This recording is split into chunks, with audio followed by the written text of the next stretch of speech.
Hi there. I was just coming to admire my teriyaki sauce here. Is that what you're doing here too?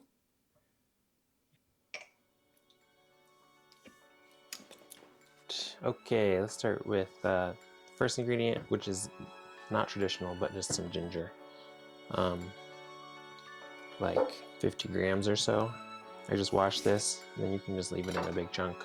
Just open it up, throw it in the pot. Scale is going to be way easier for this. You don't have to get a bunch of measuring spoons and stuff out. So ginger in the pot,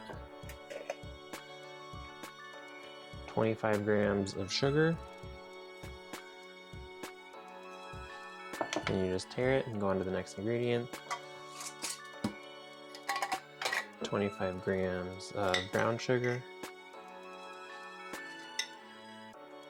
Make sure you have marshmallows in your brown sugar. And then 70 grams of mirin.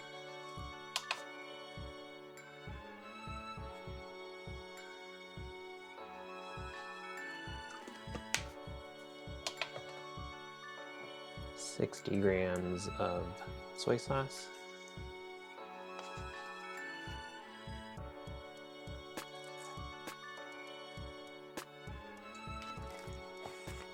And 60 grams of water.